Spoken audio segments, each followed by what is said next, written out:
할렐루야. 사랑하는 여러분 반갑습니다. 주의 이름으로 환영하고 축복합니다. 이 예배 시간에 우리의 힘과 능력과 지혜가 아닌 어린 양의 보혈과 하나님의 은혜로서 하나님 앞에 나아감을 얻고 은혜를 받는 이 시간 되기를 주의 이름으로 축원합니다. 이 사도행전 10장에서부터 이제 흘러가는 내용들의 중심 주제는 하나님께서 이방인들을 구속하신다는 그런 진리를 가르쳐 주시는 내용입니다. 우리에게는 익숙하지만 유대인들에게는 너무나도 충격적인 사실이 아닐 수가 없는 것이었습니다. 그런 큰 주제 이면에 면면이 흐르고 있는 또 우리가 반드시 알아야 할 그런 내용들이 내포되어 있습니다. 하나님의 성령께서 예루살렘에서 먼저 큰 구원의 역사와 성령의 역사를 일으켜 주시고, 그리고 사마리아에서도 성령의 역사가 나타나고 이제 온 그 유다 땅에 있는 루다와 욥바와 그다음에 가이사랴까지 성령의 역사가 지금 진행하고 있습니다. 거기에서 하나님께서 진행하시고 임재하실 때 나타나는 일들이 있습니다. 성령의 역사와 함께 동반되는 일들이 크게 두 가지가 있는데, 바로 하나님의 백성들의 간절한 기도와 서로를 구제하는 일이 동반되어서 나타나는 것을 성경 기자 누가가 우리에게 여러 번 지금 가르쳐주고 있는 것이에요. 여러분, 기도가 무엇입니까? 하나님께 간절하게 구하는 것입니다. 하나님을 찾는 것입니다. 하나님, 은혜를 주옵소서. 하나님이 나를 도와주지 아니하시면 나는 살 수가 없습니다. 간절하게 기도하는 것이. 여러분, 우리의 믿음 생활은 이와 같은 기도 생활이라 할 수 있습니다. 우리가 일하는 것이 아닙니다. 하나님이 임재하시고 하나님이 역사해 주셔야 하나님의 뜻이 성취가 되는 것입니다. 믿음의 시작은 기도에 있습니다. 그리고 믿음의 끝도 기도에 있는 것입니다. 모든 시작과 끝이 우리가 하는 일이 아니요, 하나님이 하셔야 성취가 되는 하나님의 일이라는 것입니다. 그래서 여러분, 우리가 예수를 사랑합니다, 예수를 믿습니다, 그렇게 말은 하지만 사실상 기도가 중단되는 것은 신앙생활이 중단되는 것과 같은 것입니다. 여러분, 사무엘 아시죠? 참 훌륭하고 영적인 사람이었습니다. 그가 말하기를 사람이 도둑질하고 살인하고 간음하고 남의 것을 탐하고 빼앗고 하는 것만이 죄가 아니다, 이렇게 얘기를 했어요. 사무엘상 12장 23절 함께 볼까요? 읽겠습니다. 나는 너희를 위하여 기도하기를 쉬는 죄를 여호와 앞에 결단코 범하지 아니하고, 이렇게 얘기했어요. 이 영적인 사람이 너희를 위하여 기도하기를 쉬는 죄를 범하지 않겠다, 이렇게 결단했습니다. 기도하는 것을 쉬는 것이 죄라고 말하는 것입니다. 여러분, 왜 이것이 죄가 됩니까? 기도를 중단하고 있는 그 속에 있을 때는 무슨 말인지 이해를 못해요. 그런데 언젠가 하나님이 은혜 가운데 그를 건져주시면 그가 알게 됩니다. 무엇을 알게 될까요? 그렇게 기도가 중단되었을 그때는 자기가 하나님을 따라간 것이 아니라 그가 죄의 지배를 받고 사탄의 종노릇하고 있었던 그때였다는 것을 그가 알게 되는 것이에요. 네. 여러분, 사람이 숨을 쉰다고 살아있는 것이 아닙니다. 하나님은 그렇게 보지 않으십니다. 살았다 하는 이름은 있으나 실상은 죽은 자로다 하셨습니다. 우리가 우리에게 주신 본분을 깨닫고 하나님을 구해야 하나님이 살아있는 자로 우리를 보신다는 것입니다. 죽은 자는 항상 죽어 있는 것만 내어놓습니다. 그러니까 죄만 만들어 이 땅을 더 황무하게 하는 사람들이라고 주님 말씀하셨습니다. 그런데 하나님의 백성들은 이사야 58장 12절 보니까 무너진 데를 보수하는 자라 일컬음을 받으리라 그랬습니다. 그 무너진 곳과 그 황무한 곳을 다시 세우고 기초를 쌓고 그 땅을 하나님이 기뻐하시는 하나님의 나라로 그들이 보수하는 자로서 하나님이 교회를 세워주시고 하나님의 백성들을 불러주셨다는 것이에요. 사랑이 없는 그 거리에 사랑을 전하고 소망 없는 땅에 소망을 전하고 빛이 없는 어둠의 세상에 빛을 발하는 하나님의 백성들을 통해서 하나님이 그 생명의 열매를 맺게 하시고 하나님의 뜻을 이루어 가신다는 것입니다. 우리가 그 일을 위하여서 기도하는 것입니다. 내가 내 인생을 위하여서 기도하는 것이 아니라 하나님의 뜻이 하늘에서 이루어진 것처럼 땅에서도 이루어지기를 원하는 예수 그리스도를 본받아서 그렇게 기도하는 것입니다. 그렇게 생명 있는 자들, 살아있는 자들은 항상 살아있는 것들을 내어놓게끔 되어 있어요. 그래서 기도하는 자들은 하나님께서 명하시고 기뻐하시는 그 일들을 행하는데 그 중에서 그들이 내어놓을 수 있는 그 생명의 일들이 구제라는 것입니다. 이 땅을 회복시키고 이 황무한 땅을 하나님이 임재하시는 에덴 동산처럼 그렇게 보수하고 가꾸고 보존하고 애쓰고 힘쓰는 자들이 바로 성도들이라 하는 것이에요. 하나님이 그것을 원하기 때문에. 저는 요즘에 이 금요 기도회를 참 기대하고 있습니다. 지금 물론 우리가 코로나 바이러스 이 문제 때문에 우리가 다 모여서 기도할 수는 없지만 이 시간 하나님 앞에 기도하고 하나님을 참으로 앙망하는 성도들이 모여서 정말 사력을 다해서 기도하는 이 시간이 항상 기대가 돼요. 얼마나 기다려지는지 모릅니다. 육체적으로는 참 힘든 일인데 힘든 것도 모를 정도로 하나님께서 이 시간을 기대하게 하시고 기도의 은혜를 부어주시는 것을 많은 순간 경험하게 됩니다. 여러분 이때 기도할 때 하나님 앞에 은혜를 구하죠. 능력을 구하고 지혜를 구하고 하나님의 복을 구하고 하나님의 임재를 구하는데 그 기도가 상달되고 응답받을 수 있는 그런 길을 우리에게 가르쳐 주셨습니다. 달라 하는 그 기도가 아니라 하나님이 주라 하셨어요. 주라 그리하면 너희에게 주시리라 말씀하셨어요. 그게 바로 기도입니다. 그래서 기도와 구제는 항상 한 몸과 같이 함께 가는 것이에요. 누가복음 6장 38절 볼까요? 읽겠습니다. 주라 그리하면 너희에게 줄 것이니 곧 후히되어 누르고 흔들어 넘치도록 하여 너희에게 안겨주리라. 너희가 헤아리는 그 헤아림으로 너희도 헤아림을 도로 받을 것이니라. 아멘. 그래서 주라 그리하면 하나님이 주실 것이요 그렇게 얘기했어요.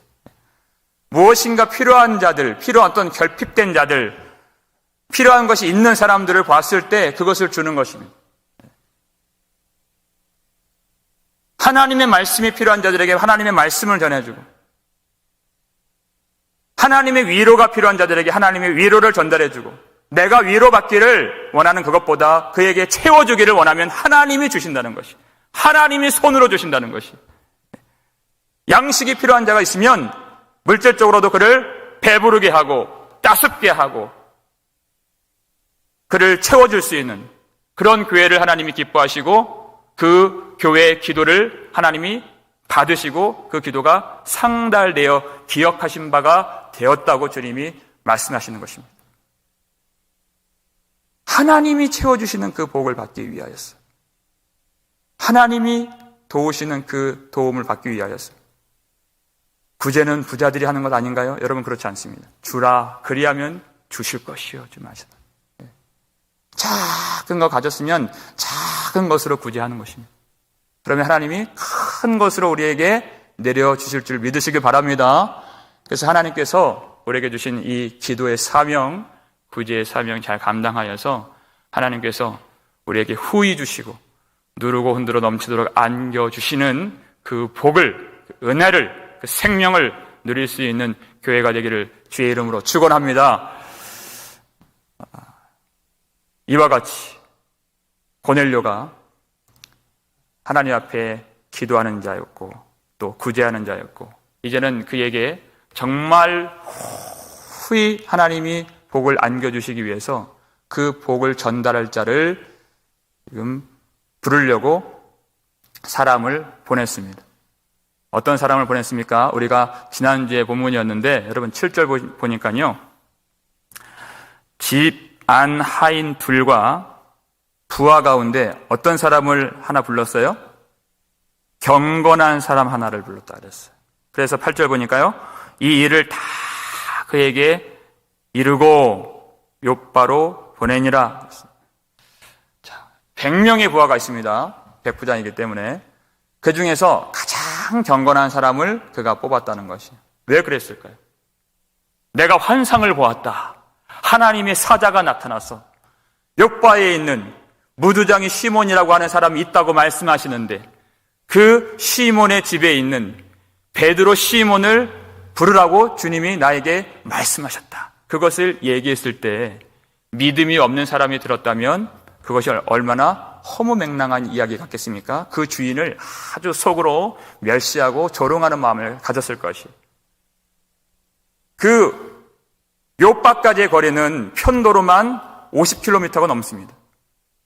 그 먼 길을 그저 꿈인지 환상인지 무엇인지 알지 못할 그것을 가지고 가서 정말 그 해변가에 무두장이 시몬의 집이 있는지 없는지, 그 집에 베드로가 머물고 있는지 없는지, 아니면 떠났는지 안 떠났는지, 아니면 이런 자초지종을 말했을 때 그가 과연 자신을 따라서 자기 주인에게까지 그 먼 길을 따라올지 말지 그것을 어떻게 알겠습니까? 이 사람이.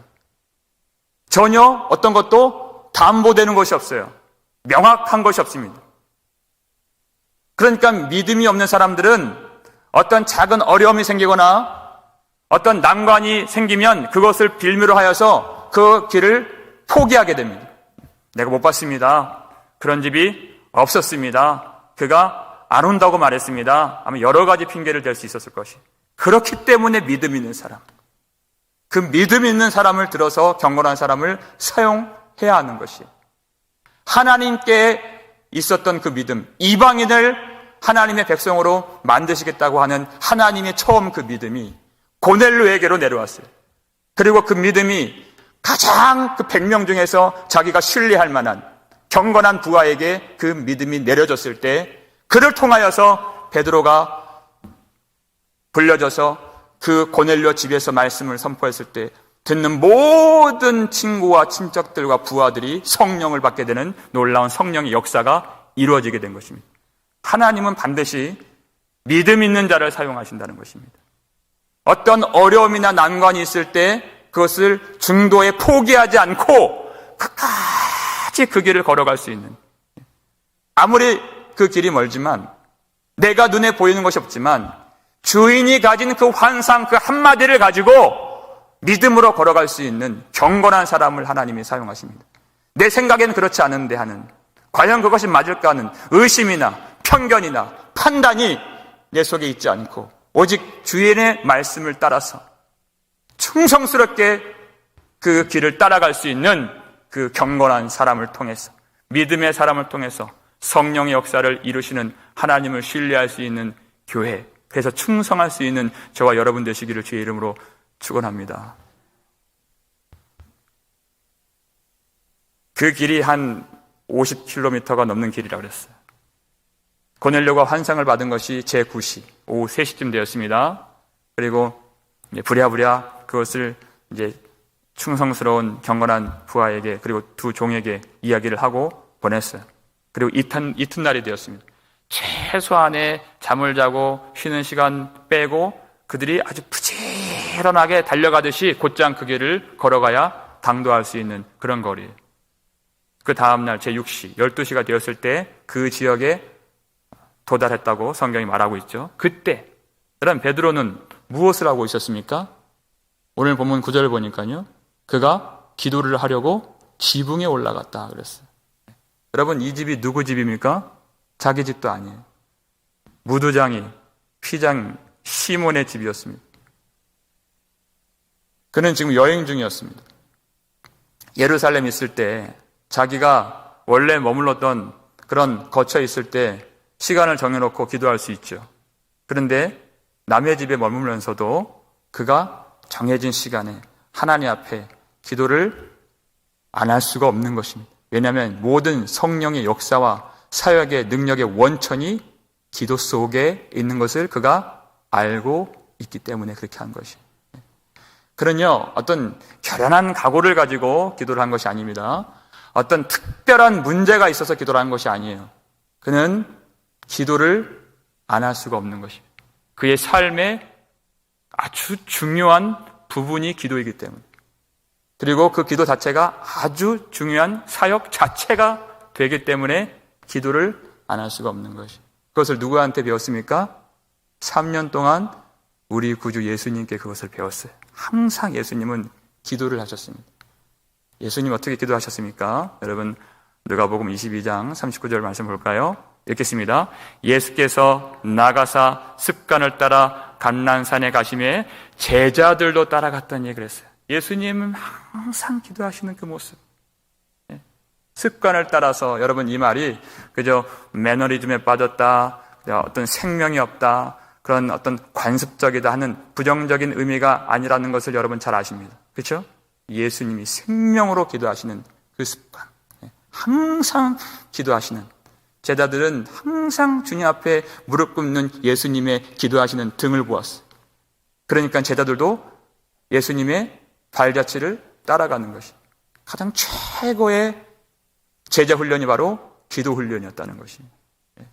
그런데 여러분, 베드로가 성령 받지 못했을 때는 어떻게 했습니까? 기도만 하면 잠이 와요.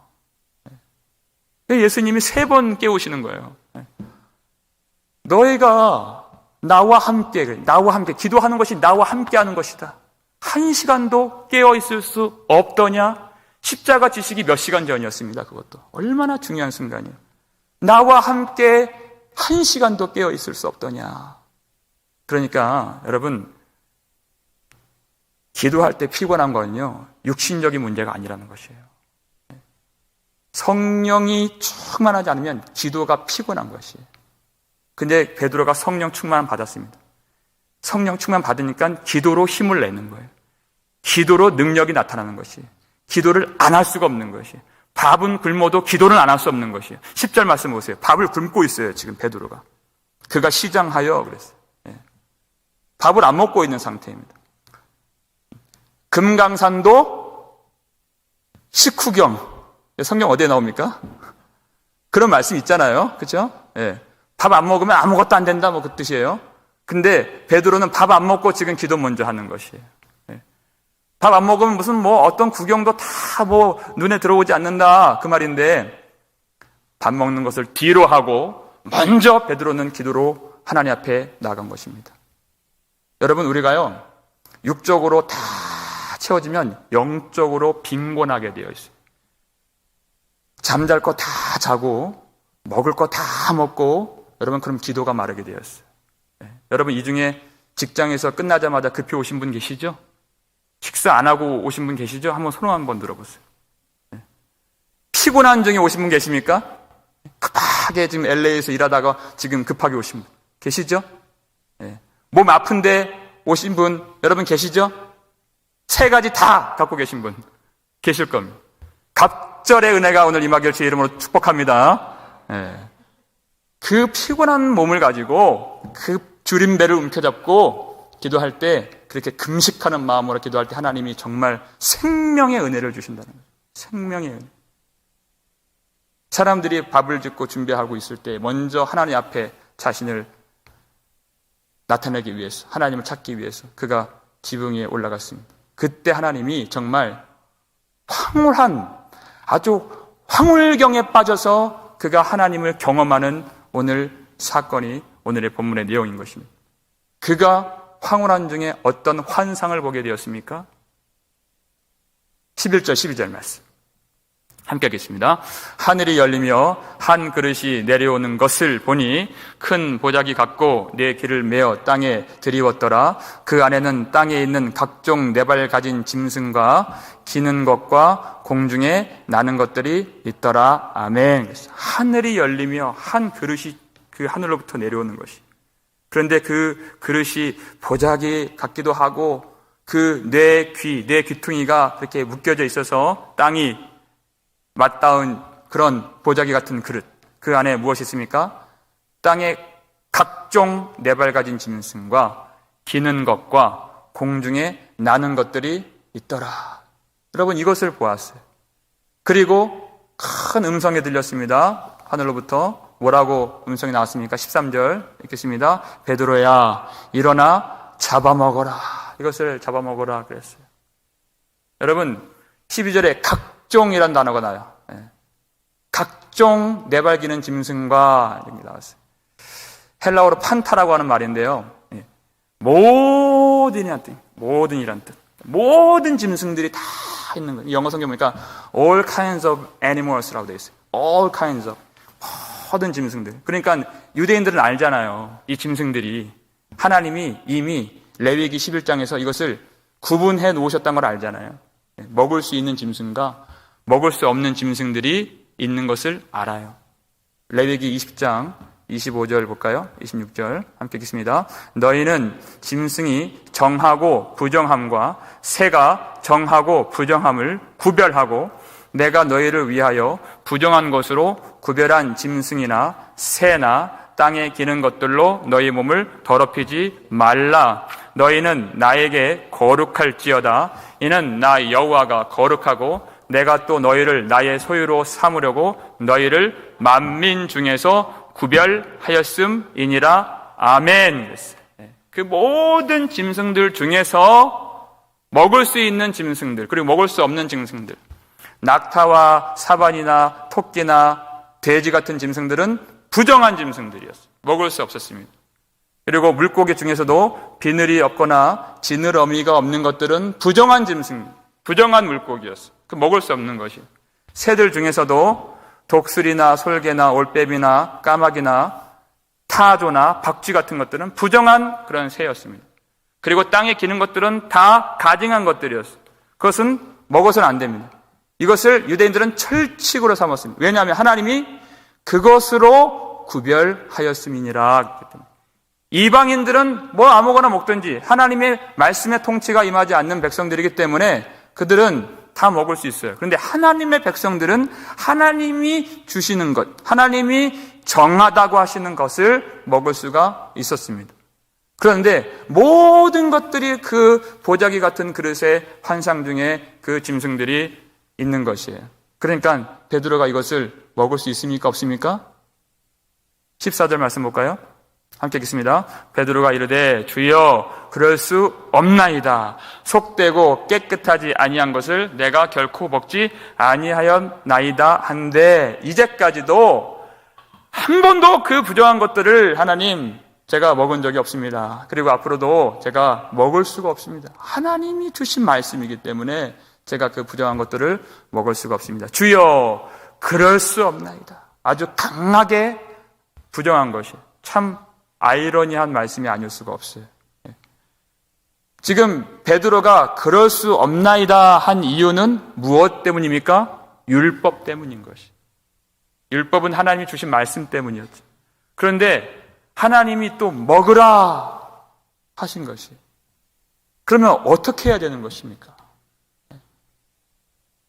베드로가 그 하나님이 주신 그 율법을 아주 절개를 가지고 충성스럽게 지키는 그런 모양처럼 보여집니다.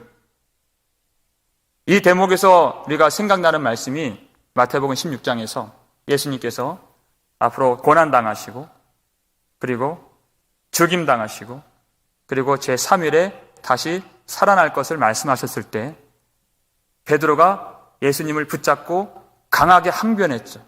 꾸짖다는 말이었어요. 주여 그럴 수 없나이다. 이 일이 결코 주께 미치지 아니하리이다. 주님 그럴 수 없습니다. 왜냐하면 베드로가 갖고 있는 그 판단이 베드로가 율법을 배워옴으로써 갖고 있는 그의 생각의 틀이 고난당하는 것은 부정한 것이었어요. 죽임당하는 것은 더 부정한 것이었어요. 그러니까 그 다음 말씀이 안 들려요. 제3일에 다시 살아나리라. 이 말씀이 안 들리고 그 영광을 그가 전혀 이해를 못하게 되는 것이에요. 여러분, 우리가 그럴 때 있지 않습니까? 우리가 삶을 살아가면서 내 삶에 결핍이 찾아오면 그것을 부정한 것이요, 악한 것이요, 버려야 할 것으로 생각하는 것이요. 내 인생에 환란이 찾아와요. 그러면 하나님이 어떠한 마음으로 주신 것인가를 보기 전에 우리는 그것을 빨리 벗어나고 싶고 그것을 부정하다고 생각하고 악하다고 생각하는 것이에요.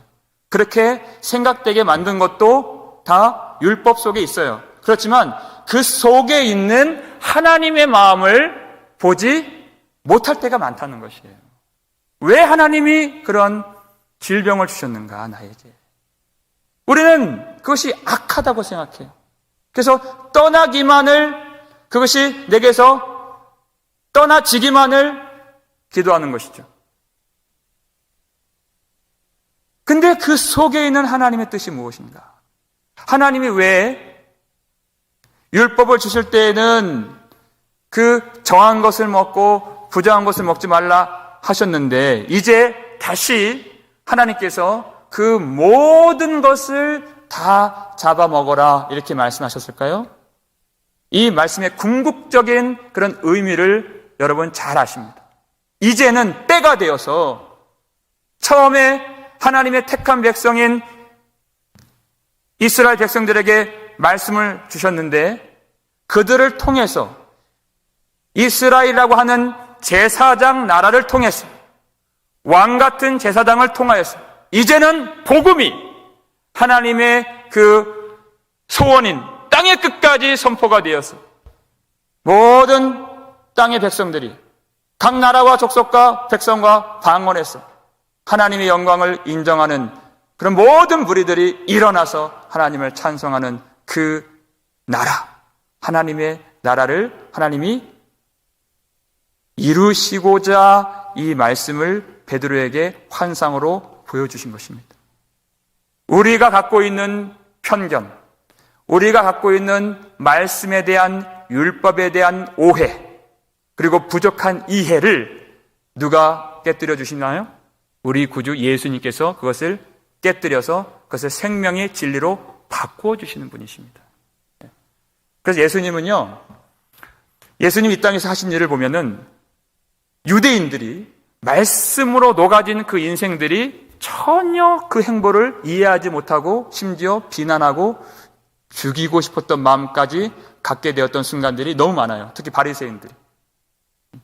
어찌나 예수님의 그런 모든 행적과 걸음들이 그들의 마음에서 벗어난 일들이 많은가. 항상 비난을 받으셨죠.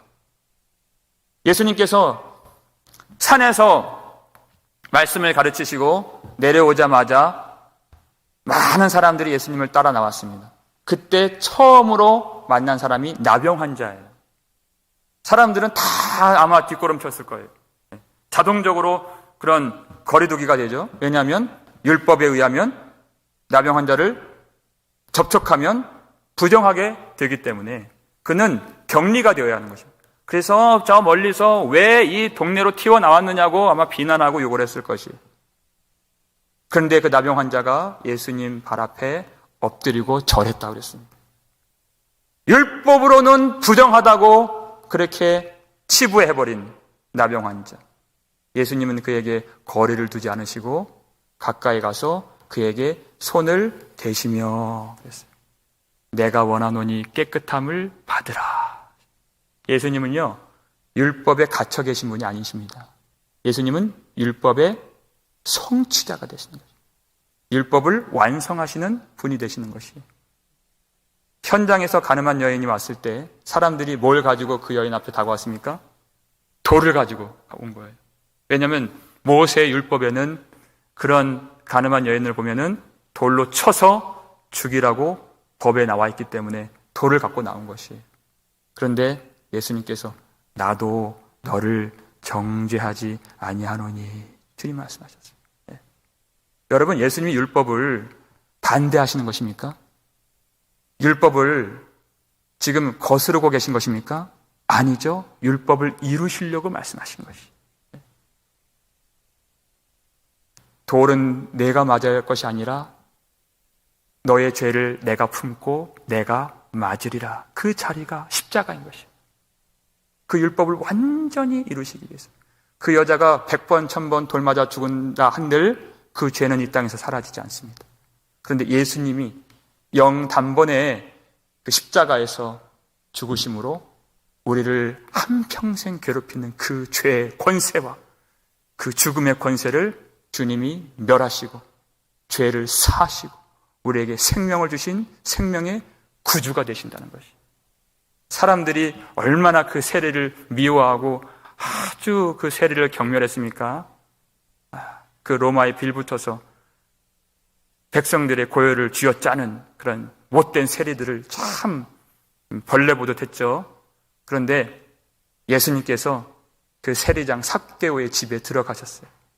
그건 엄청난 스캔들입니다. 그때 사람들이 뭐라고 얘기했습니까? 누가복음 19장 7절을 한번 보시죠. 읽겠습니다.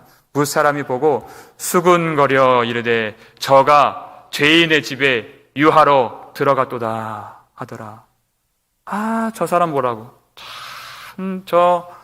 참 사귄다는 그런 친구가 저 세리장 삭개오라고 하면서 예수님을 세리장 삭개오와 도매금으로 취급하고 한 통속으로 본 것이에요. 그래서 참 저 죄인의 집에 들어가는 저 사람 참 고개를 흔들면서. 여러분, 예수님이 그저 사람을 많이 모으시는 그런 사역을 하셨더라면 절대 이러한 일을 하시면 안 됐던 일이었죠. 그렇죠? 그런데 예수님은 사람의 그 편견에 눌리는 분이 아니십니다. 사람들이 그 수근수근거리는, 하나님의 마음도 모르는 사람들이 수근수근거리는 그런 소문에 흔들리는 분이 아니십니다. 하나님은 명확한 하나님의 사명을 가지고 이 땅에 오셨기 때문에. 정말 여러분 부정한 것은 무엇입니까?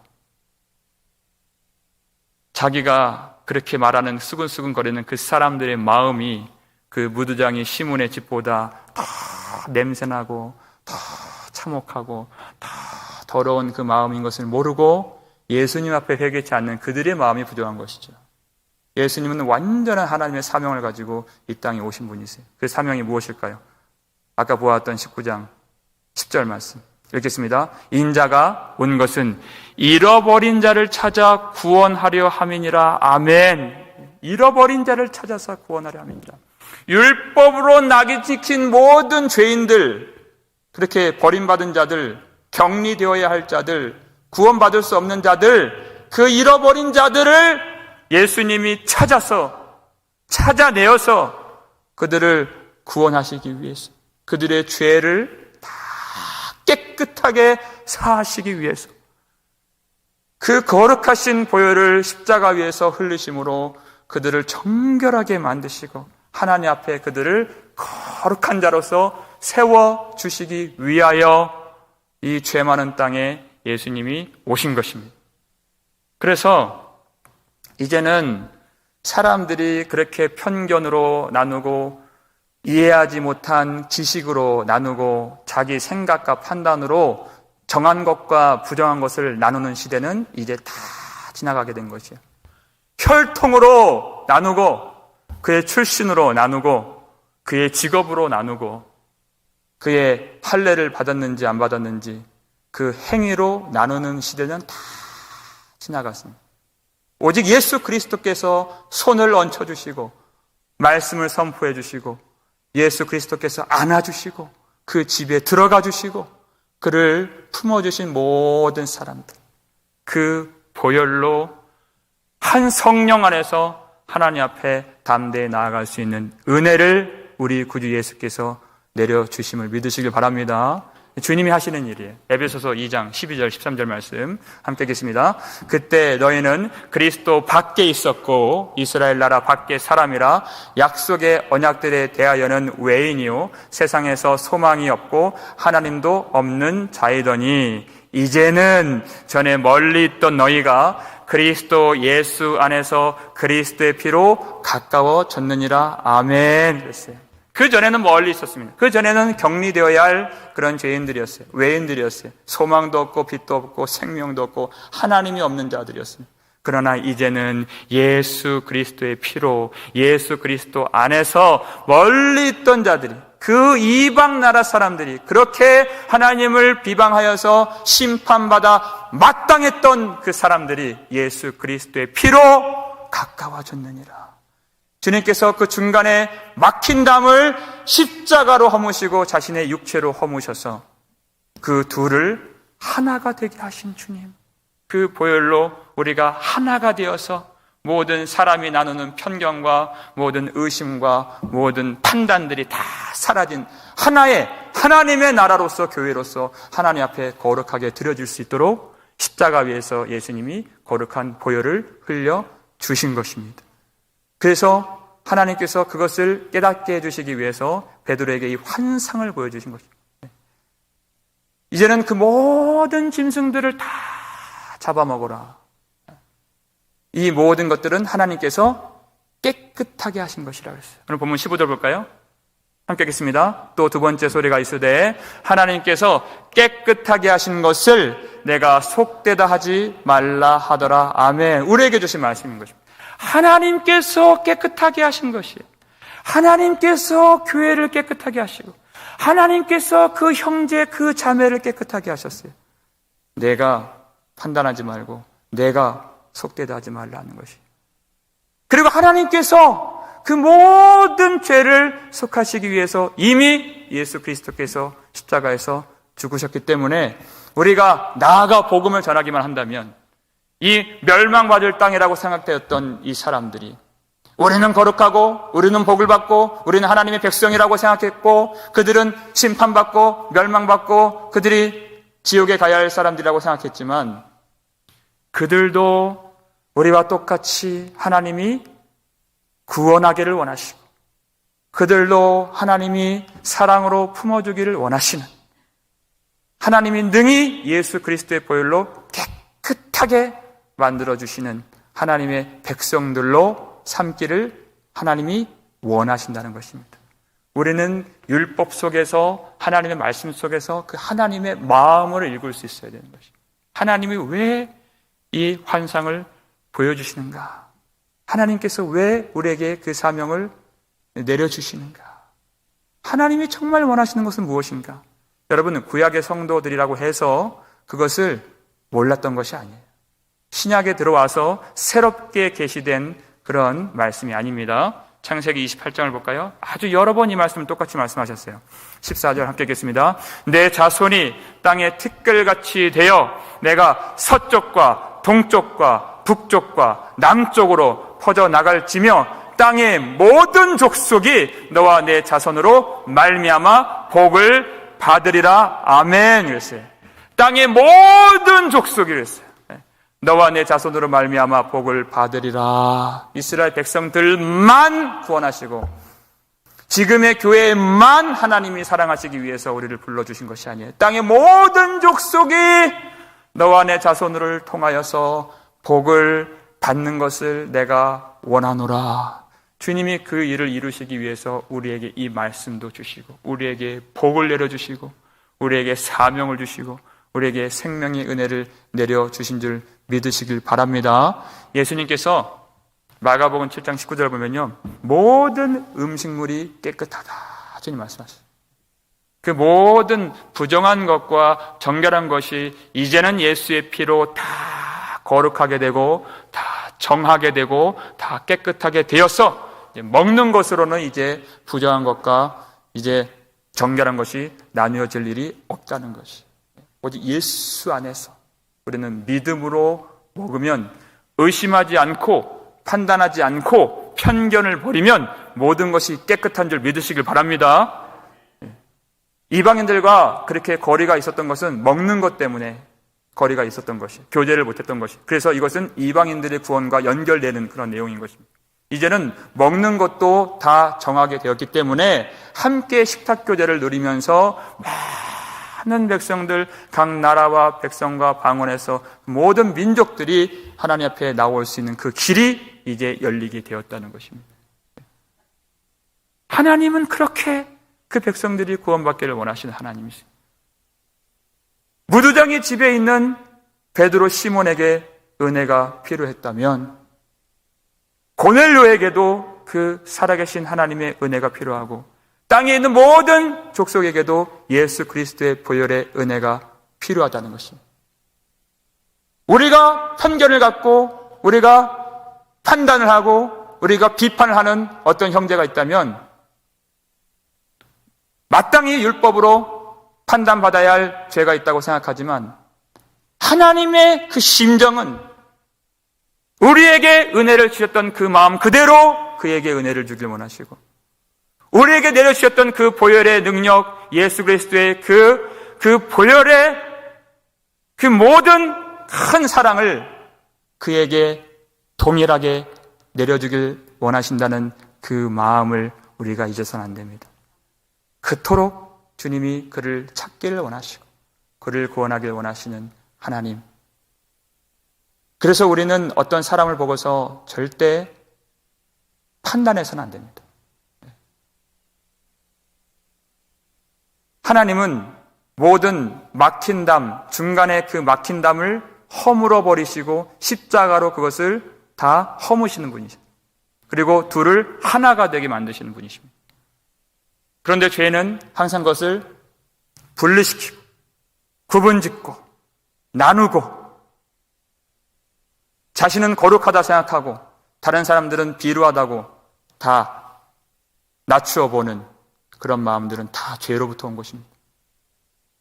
지금 모든 세상이 꽁꽁 얼어붙은 것 같은 이 팬데믹 상황 속에서도 성령이 임하시면 그 모든 막힌 담을 허물어 주시고 하나님의 말씀을 선포해 주시고 하나님께서 하나가 되게 해 주심을 믿으시길 바랍니다.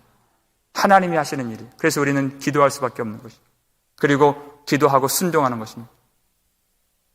이 모든 얼어붙은 땅들이 그리고 우리 마음속에 있는 그 모든 편견과 모든 비판과 판단과 생각이라고 하는 그런 굳은 마음들을 오늘 기도하는 자리에서 다 깨뜨려 주시고 예수 그리스도께서 십자가의 피를 흘려주심으로 하나가 되게 하신 그 교회를 하나님이 붙잡아 주시고 하나님이 우리에게 온전한 믿음을 가지고 이 어려운 때에도 하나가 되어서 주님께 영광 돌릴 수 있도록 그래서 하나된 교회를 통해서 땅에 있는 많은 사람들이 하나님의 은혜를 깨닫고 복음을 들을 수 있도록 그렇게 쓰임받는 교회가 되어야 할 줄 믿습니다.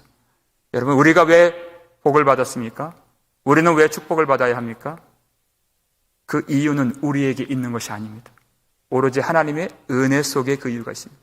하나님의 사랑 속에 그 이유가 있습니다. 그렇다면 우리도 누군가를 판단할 수가 없는 것이 오로지 하나님의 마음을 따라서 예수 그리스도 안에서 사람의 높은 것과 낮은 것을 보지 않고 사람의 선한 것과 악한 것을 보지 않고 사람의 부정한 것과 정결한 것을 내가 보지 않고 오직 나를 위하여 십자가에서 죽으시고 부활하신 예수 그리스도만 보게 되는 그런 눈이 열리게 되기를 주의 이름으로 축복합니다. 선과 악이 다 철폐되고 오직 예수 그리스도만 주목하여서 오직 우리의 의가 되시고 거룩함이 되시고 구원함이 되시는 예수 그리스도를 우리 마음에 품고 동서남북 땅의 끝까지 주의 복음을 전할 수 있는 그 사명 감당하는 저와 여러분 되시기를 주의 이름으로 축복합니다.